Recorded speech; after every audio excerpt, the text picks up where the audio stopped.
오늘은 제목을 성형을 말리는 성형외과 의사. 이거 좀 아이러니한데요. 다른 이야기를 하면서 옛 이야기를 좀 하려고 합니다. 제가 개업을 시작할 때는 전문의가 되고 나서 대학 교수 타이틀을 갖고 9년을 일을 했습니다. 대학병원 주임교수, 과장 뭐 이런 걸 했고요.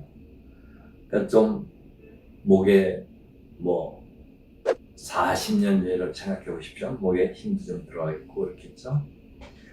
그래서 그러한 시대와 지금의 시대가 엇갈리는 그런 상황이었죠. 제가 개업을 시작할 때 라떼는 시대적 질서와 가치가 변화하고 혼란스러웠던 시기입니다. 여러분들 싫어하실 분도 계시겠지만 그때는 간호사 선생님이 아니고 간호원이라고 불렀어요. 근데 어느 날부터 1980년대부터 간호사라고 사협회에서 간호협회에서 정했고요. 그 다음에 조금 나가면 이제 선생님이라고 불러서 헷갈려요. 선생님 하면 돌아보면은 절 부르는 게 아니라 간호사를 불렀거든요. 우리는 대부분 다 우리끼리는 다 교수님하고 부르는 거보다 선생님으로 불렀습니다. 레지던트 생활할 때도 주임 교수도 선생님, 강사도 선생님, 레지던트들끼리도 선생님으로 불렀거든요. 근데 이제 선생님이라는 친구가 또 간호사들이 부르니까 헷갈리기도 했습니다. 그 다음에 좋습니다. 서로 높이는 거에 좋죠. 환자도 고객이냐 손님이냐 막 이럴 때입니다. 많은 분들이 의료의 사업화, 상업화, 또 병원도 경영이다. 그러니까 이제 병원이 가지고 있는 특징 중에 하나가 물론 경영도 해야죠. 인간의 몸을 돌본다는 교회가 상업화되면 되겠습니까? 네, 영혼을 돌보듯이 우리는 인간이라는 두 가지죠. 영혼과 육신을 가지고 있습니다.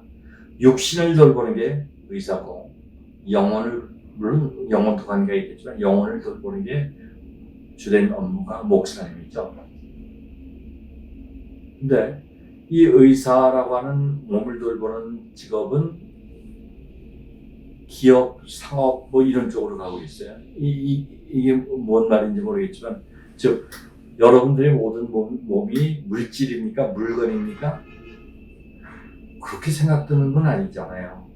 근데 어쨌든 의료가 왜 그런지 경영이라고 하는 개념이 들어오면서 매니지먼트라는 개념이 들어오면서 자꾸 이렇게 됐습니다. 특히 외국 의료들이 오면서 외국 사람들이 들어오고 하면서 이게 큰 돈벌이나 되듯이 하는 돈벌이를 이용하는 분들도 계시지만 좀 더 인간적인 맛들이 빠지고 의료가 가지고 있는 기본 어떤 인간에 대한 사랑과 배품과 이런 것이 없어지고 하는 것이 저희 시작할 때의 사회였습니다. 즉 그래서 사회적으로는 인간의 평등화가 가장 고도로 됐고요. 사실 그렇지 않습니까?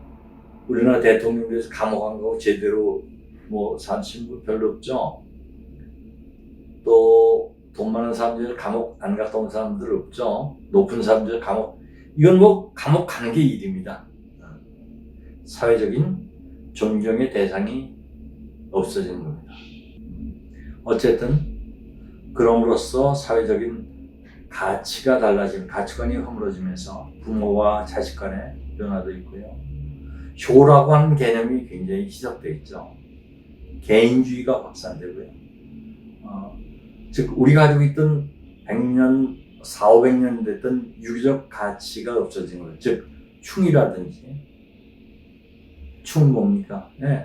위에 충성하고 조직에 충성하고 나라에 충성하고 효, 부모에게 효도하고 존경하고 선생님을 존경하고 또 타인과 서로 더불어 살면서 조심스러워하고 이런 것들이 없어요. 전부 나 혼자의 식당 가보고 뛰어노는 거 있죠. 애기들이 와 하고 뛰어나도 부모가 아무 말 안 해요. 귀한 우리 자식이 논다는데. 자, 유기적 가치가 상실하는 것은 굉장히 엄청난 일로 우리 사회의 가치관의 변화를 예고했습니다. 그래서 저도 그런 얘기를 들어봤어요. 야, 나이 먹은 게 훈장이냐? 하는 소리를 들어봤습니다. 예, 훈장이죠. 즉, 이제는 우리 모두가 물질적인 성취, 자기가 바라는 욕망의 성취만이 눈앞에 있을 뿐이지, 우리가 어떤 가치라고 하는 아주 일반 생활에서 있는 뭐 도덕까지 가지 않아도 됩니다. 그냥 편안하게 우리 관계를 맺는 부모, 또 조직, 이런 데에 대한 효, 뭐 이런 이런 것들은 별로 없습니다. 오직 사랑의 대상은 누구냐? 납니다. 나 외에는 사랑. 근데 더 재미난 거는 나도 나를 사랑하지 못한 겁니다. 어려운 이야기죠.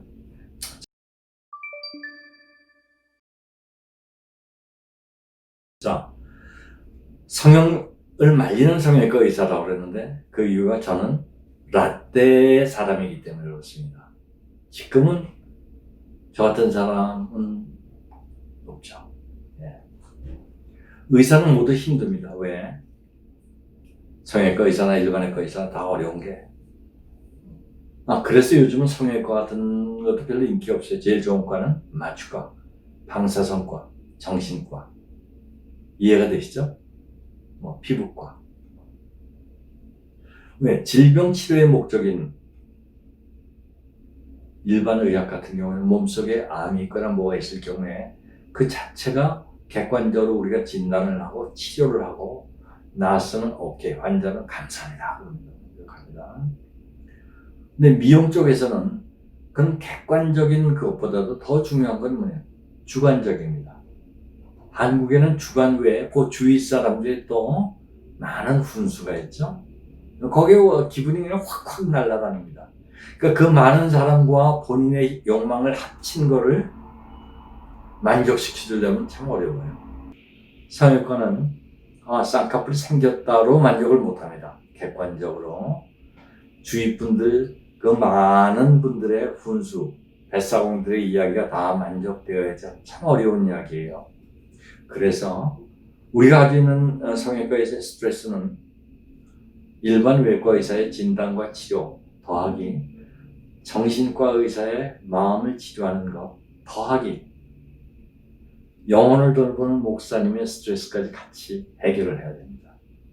즉 마음이 좀 안 들게 됐을 때도 그걸 좋게 이야기를 해서 나의 주장으로서가 아니라 그분 입장에서 설명을 해주고 이해하면서 양해를 구해야 되는데요.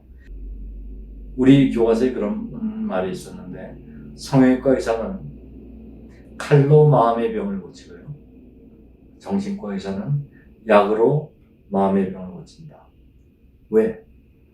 객관적으로 쌍꺼풀이 있고 불편해 쌍꺼풀을 했으면 그걸로 끝납니다. 만족합니다. 근데 대부분의 경우는 아까 누구를 사랑한다고 그랬죠? 나를 사랑하거든. 아무도 뭐 안 사랑합니다. 그러니까 나의 관심을 표하는 모든 사람들이 이야기를 또 다 들어야 되거든요. 그걸 다 만족시켜주려면 참 어렵습니다. 나도 만족할 수가 없거든요. 그래서 객관적, 주관적을 다 만족시켜준다는 게 성형외과에 저는 굉장히 어려워요.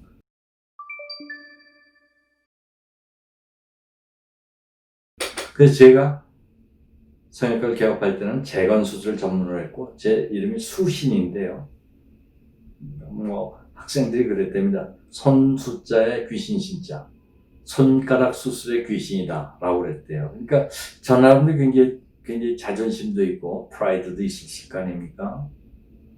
근데 이 개업을 하고 나니까 환자들이 주문을 하는 거예요. 주문 배달 방식이에요. 택배를 하는 거예요. 이렇고 이런 눈을 만들어서 주세요. 그럼 지금도 그럽니다. 근데 여러분의 희망을 제가 바람을 충분히 하지만 내가 그대로 택배로 보내는 건 아닙니다 라고 농담을 하거든요. 그런 정도로 딱 자기가 원하는 거를 딱 정해주고 그대로 해주길 원하면 참 굉장히 어렵습니다. 최선 노력을 하지만은 더 심한 경우도 있지만요. 그래서 많은 경우에 젊은 사람들이요, 의사를 하수인이나 기술자 같이 생각을 하시고 자기가 원하는 걸 이렇게 해놔라, 이렇게 해달라.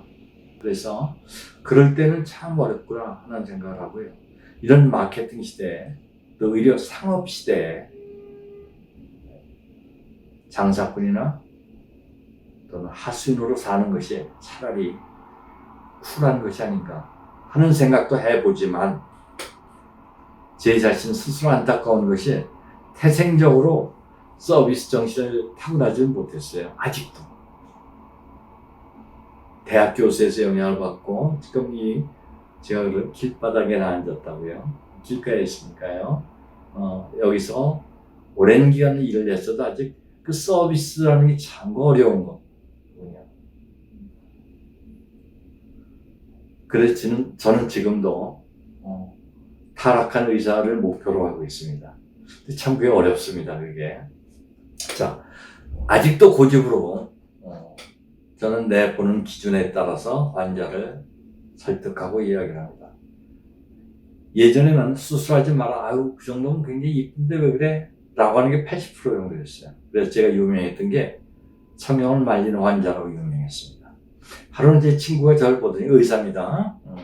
큰 병원의 원장님이셨는데 대학병원에 그 친구가 자기 친구가 내 이야기를 하면서 감사를 전하더라고요. 그래. 이게 무슨 소리냐 그랬더니 자기 친구 딸이 저한테 와서 진료를 받았는데 너 굉장히 예쁜데 왜 그걸 하려고 그래? 말렸답니다. 예쁘다 너? 실제로 저는 그런 이야기 잘해요. 그러니까 하지 마라. 안 해도 돼. 라고 이야기했는데 그분의 그 친구의 딸은 그걸 믿고 그 다음에 생활을 굉장히 자신 있게 해나갔답니다. 그래서 아버지가 저한테 정말 감사한다는 이야기 듣고 저도 좀 기분이 좋았죠. 야,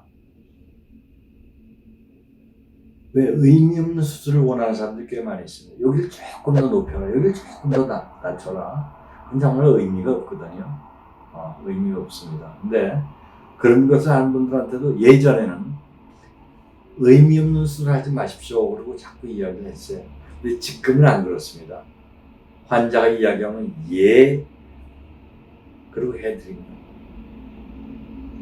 왜? 자기 만족이라는 걸 자꾸들 중요시하고 세상이 바뀌었잖아요.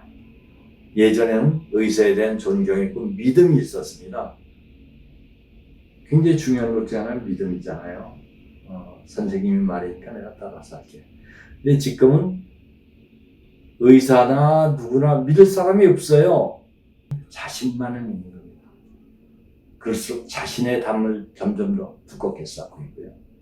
그런데 사실은 성형수술 하는 사람들의 많은 부분은 뭐냐면 자신감이 결여된 사람들입니다.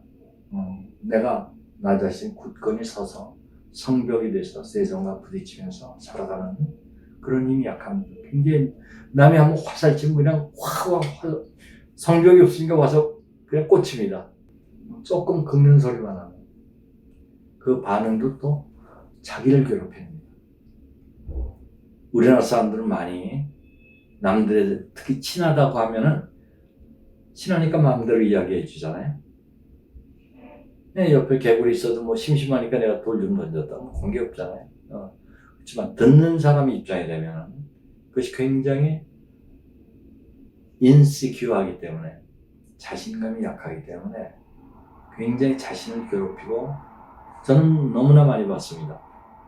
자기 이야기가 아니라 친구가 여기 이걸 해야 된다고 그래서 왔다는 겁니다. 아니 친구가 그 몸의 주인입니까? 이것도 이 사회적 가치관이 흔들리고 있다는 중요한 것이 아닐까. 내가 나로서 개인에 대한 그 존중과 사회적인 그거는 높아졌어도 사실은 우리 마음속에 있는 것은 도리어 훨씬 더 불안감이 짙어지고 있다. 라고 하는 생각도 저는 해봅니다. 남에게 영향을 엄청 받기 때문에 내가 아니고 남한테 얹혀 사는 것 같아요.